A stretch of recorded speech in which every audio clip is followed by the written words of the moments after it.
La historia comienza, si es que hay una historia comenzando, con una catábasis. La catábasis es un viaje a los infiernos, un descenso al inframundo. Como un mínimo necesitamos saber por qué el héroe hace este viaje. La catábasis parece justificarse porque hay alguien encerrado en la eternidad del Averno.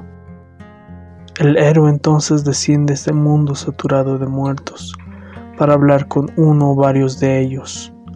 El héroe quizá busca conocimiento, busca adentrarse en los secretos del inconsciente. El héroe tiene varios nombres: Orfeo, Odiseo, Eneas, Cristo, Dante. Todos ellos han decidido renegar contra la separación de la vida y la muerte, pero estrictamente hablando no buscan la inmortalidad. Tampoco buscan conquistar a las mónadas muertas. ¿Por qué el héroe cumple esta historia? ¿Por qué esta historia es interesante para los ojos de los poetas? Quizá porque explorando este tema se encuentran desafiando a la muerte, pues la muerte es aquí un espacio que se puede evitar, un lugar que se puede sentir. Pero este habitar no es plácido. La muerte está llena de obstáculos que desconocemos. Ahora bien, la muerte en sí no es lo que el héroe busca en este inframundo. Son ellos, los muertos, los que hacen aquí la diferencia. Son ellos la substancia del relato. Ellos son los que pueblan la imaginación de ciertos sujetos soñadores que buscan transmitir la información, el habla, las palabras de estos muertos. Ellos resucitarán en nuestra imaginación por unos cuantos segundos y la mayoría hablará, pero hay matices. El caso de Orfeo es ejemplar. Su esposa muere por una picadura de serpiente y él descenderá al Averno a buscarla. Cantando y pulsando las cuerdas de su instrumento, Orfeo hace llorar a los dioses y a los habitantes del inframundo. Se le concede el regalo de llevarse a su esposa afuera, es decir, revivirla, pero con la única condición, la de no mirar a Eurídice mientras ella lo sigue hasta salir del Averno. Como sabemos, Orfeo no aguanta esta regla y se da la vuelta.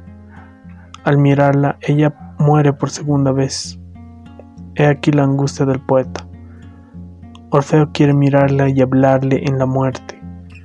Ha cedido al gesto de buscar en la esposa muerta una palabra, pero es la imagen de un rostro desvaneciéndose quien devuelve la punzada de sentido. ¿Qué es lo que ha ocurrido? Desapareciendo ella para siempre, Orfeo ha cedido a la curiosidad del poeta. Nada mejor que la curiosidad de si el viejo es Rapin. Las palabras que siguen son de Maurice Blanchot, del libro El espacio literario. La mirada de Orfeo es el don último de Orfeo a la obra, donde la niega, donde la sacrifica trasladándose hacia el origen por el desmesurado movimiento del deseo, y donde, sin saberlo, todavía se traslada hacia la obra, hacia el origen de la obra. Hasta aquí Maurice Blanchot. La catábasis es una forma de rozar el abismo, su profundidad brutal y silenciosa. Es una manera de articular el don del poeta. Y al negar la obra, significa, quizá, negar su conclusión. Ninguna obra está terminada. El sacrificio nos lleva al origen. Y es desde este origen que expresamos el respeto a la vida y la traición a la vida.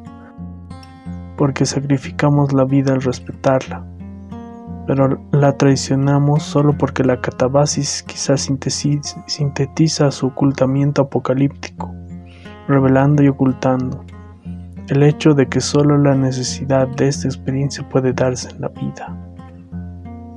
Perdiendo aquello que hemos amado, la catábasis nos deja en la orilla desconocida, lejos de nosotros mismos, pero más cerca de eso que amábamos. Y por eso mismo no se trata de negar solo la vida, la obra, sino también la muerte, su sombra.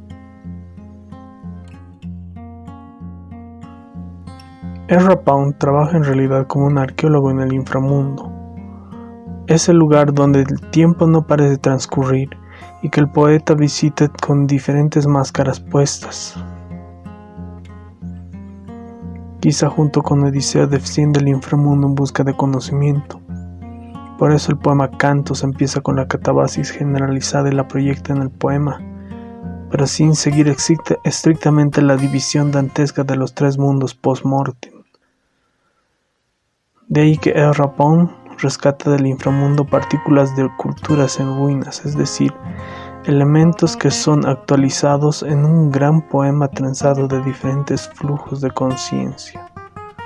En estos flujos de conciencia podemos dilucidar textos y personajes que salen nuevamente a luchar por su lugar en la memoria de la humanidad. Odiseo, Confucio, Malatesta, Adams son solo máscaras huecas que se alzan en tanto alzan también a sus propias épocas.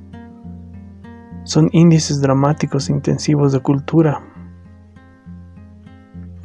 En el viaje, Ezra Pound estará acompañado de una multitud de máscaras.